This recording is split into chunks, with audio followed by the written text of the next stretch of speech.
Over the years, more and more old books and documents have been digitised and made available online, and really I should have been checking every few months to see if any Vinland-related surprises turned up.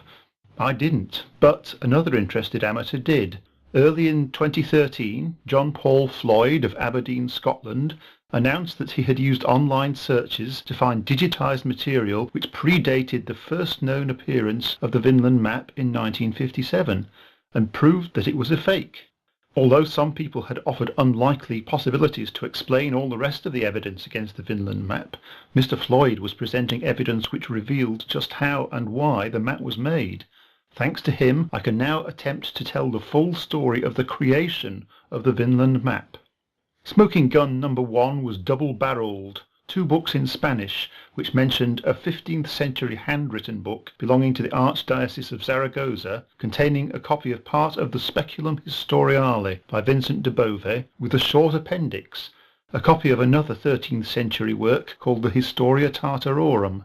This volume, which was also notable for an unusual combination of parchment and paper in its pages, was displayed in Madrid in 1892-3 as part of a huge exhibition celebrating the 400th anniversary of Christopher Columbus' voyage to the New World, and it was described in detail in the published catalogue. It was apparently seen at the exhibition by a librarian named Cristobal Perez Pastor, who examined it closely and made notes for future use. In 1926, years after his death in 1908, his large collection of historical notes was organised and published. Neither the exhibition catalogue nor the librarian's notes mentioned a map.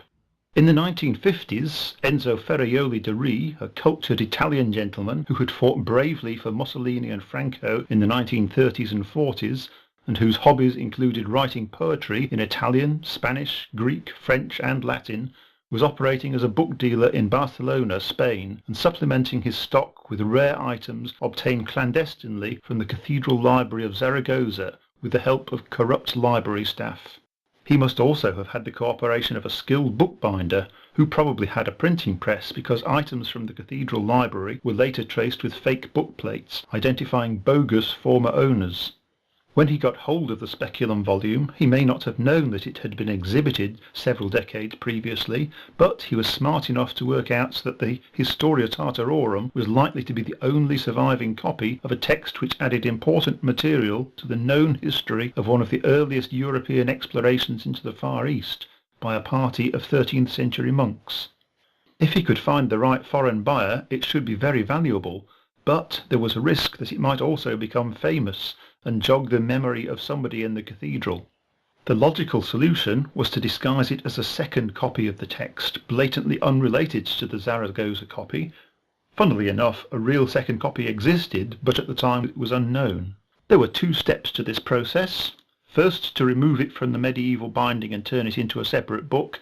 Second, to make that new book include an interesting related document which was known not to exist in the Zaragoza volume. The best prices were available from American dealers who, since the Second World War, had been cheerfully buying up the treasures of ruined Europe without asking too many questions. Therefore, even if he didn't know about the Columbus exhibition, a link to American history would be very useful, and while researching the Tartar expedition, he may well have found references to the travels of medieval churchmen among the Norse colonies around the North Atlantic. Hence, the interesting document would be a map showing the whole world of the medieval church, from Eastern Asia to Vinland.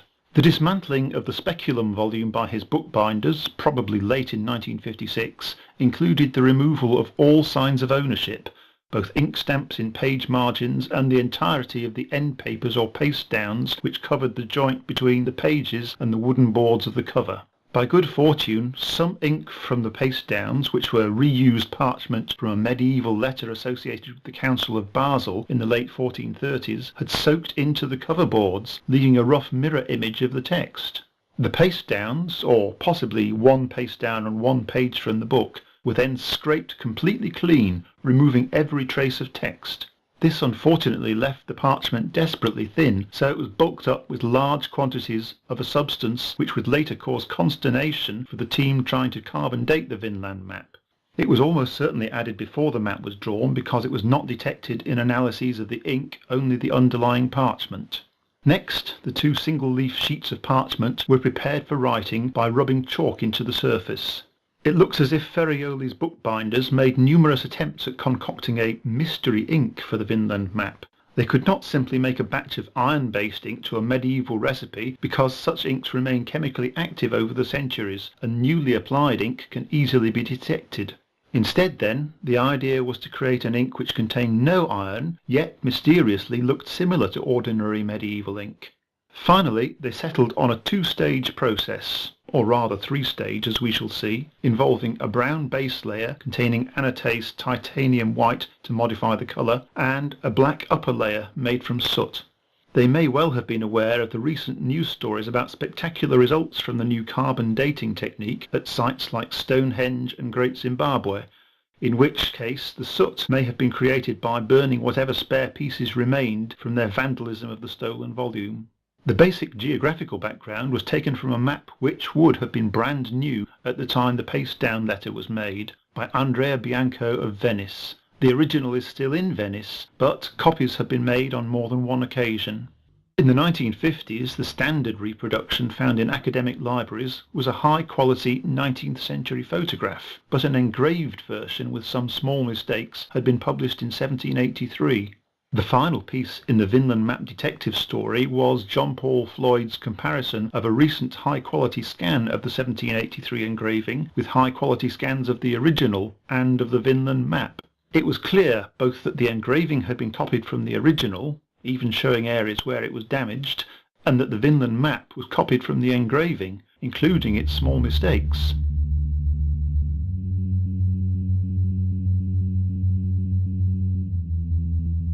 One thing I had discovered back in 2004 was the likely process for drawing the basic outlines of the map. It seems that a rough oval had been cut out of a piece of board slightly larger than the two prepared sheets of parchment side by side, from the right margin to a few centimetres left of the centre. With the two sheets placed side by side and clamped beneath the oval mask to a solid board, a transparency of the 1783 engraving, probably a simple 35mm negative, had been projected from an angle, distorting the image but avoiding the problem of the artist's own shadow getting in the way. To disguise the projection technique, the copying was done in random sections, with the projected image and the board both rotated for each new part. The scale was also varied between sections by moving the projector towards or away from the parchment, to ensure that the complete image, though copied from a circular map, filled the oval properly. However, in a stroke of brilliance, using a modern atlas, parts of the eastern peninsulas of the Asian landmass were turned into islands, one based on the representation of Honshu, the main island of Japan, from a world map on an elliptical projection centered on the Greenwich zero meridian, another to its north, based loosely on Hokkaido from a map more centered on Japan, and finally a rather vague elongated island which might represent Sakhalin. Another teasing change was probably the result of using a rectangular slide. The southern part of Africa, below the badly damaged page fold in Bianco's original map, was simply ignored in the Vinland Map. The drawing had to avoid the join between the two sheets of parchment as far as possible, so no attempt was made to copy Bianco's rivers, apart from the Nile. Where the lines had to cross the join, they always did so at 90-degree angles. The oval frame was then removed, exposing the remainder of the left-hand sheet, onto which was projected a new image, part of a world map made a few years after 1492, usually called the Cantino map, which showed Newfoundland based on Portuguese exploration of its east coast, although much larger than in reality. The maker of the Vinland Map did not attempt to trace the outlines from this map, but just marked their positions when the scale of Western Europe was matched with what had already been copied from Bianco. Then the procedure for Japan was repeated. Iceland was drawn roughly as it would look on the elliptical world map, Greenland from a map of the polar region, and Vinland freehand in place of the Cantino Newfoundland. I suspect that the Latin text was prepared by Ferraioli himself. It deliberately used phrases taken from the text of the Historia Tartarorum to emphasize that the two documents belonged together, but additional information was obtained from old half-forgotten history books, such as The Evangelization of America Before Christopher Columbus by Luka Jelic. Many place names were based on the Bianco map to make sure people spotted that link despite the distortion of the outline from circular to oval.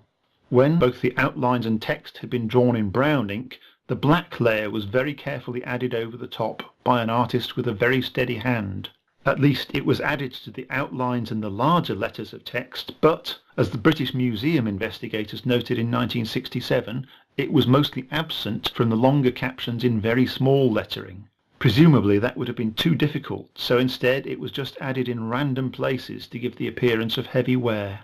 Genuine heavy wear was next applied to the outlines and large letters, with the bonus that it could be used to remove sections of black which were badly aligned with the underlying brown. The evidence for this procedure is in some of the results from the Pixie analysis of 1985, which were not published because they made no sense. For each location they analysed, they recorded a visual estimate of how much black it contained.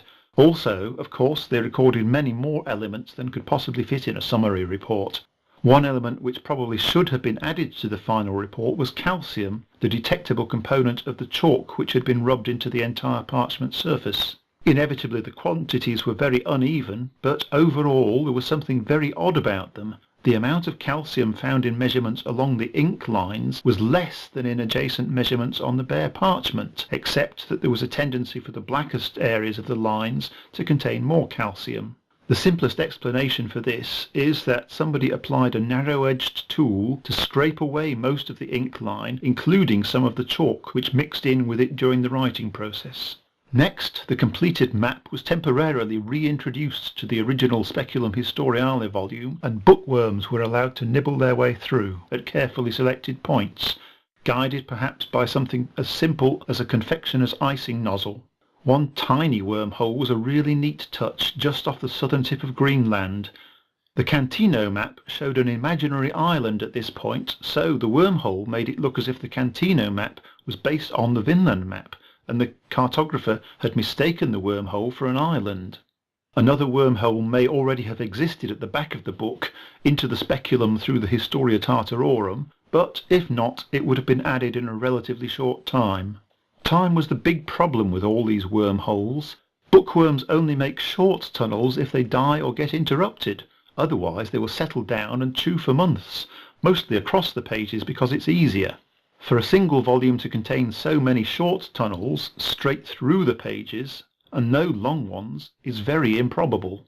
For the purposes of the hoax, however, they were highlighted with clumsy amateurish patches stuck on the back of the map. Also, on the back of the map was written a short abbreviated caption in more modern-looking handwriting than the map, and more conventional ink, which, when expanded, would read delineacio prima pars secunda pars tertia partes speculi, indicating a connection with a multi-part work called a speculum. Finally, the two halves of the map were permanently joined for binding with the Historia Tartarorum. Because the two half sheets were not quite the same size, they were first matched at the top and a rough notch was made across the join at the bottom. Whatever cutting implement was used to make this notch may also have been used to trim small pieces off the inner edges of the two sheets until they joined together snugly. As an additional challenge to researchers, scrapings from the various attempts at concocting a plausible ink were dumped onto the map and brushed into the newly joined fold. The leather binding was modern, and plastic thread was used in the spine. The repair of the Speculum volume, on the other hand, used all natural materials, though the end papers which replaced the old paste downs inevitably showed that the work was quite recent. This process was highlighted by replacing the book's cover boards back to front and upside down, which would encourage the next owner to fix them and thus see what was underneath the end papers. And then, in the spring of 1957, began the known story of the Vinland Map, created as an attention-grabbing diversion to disguise the theft of a genuinely valuable historical manuscript. Everything else was Vicky-spiracy.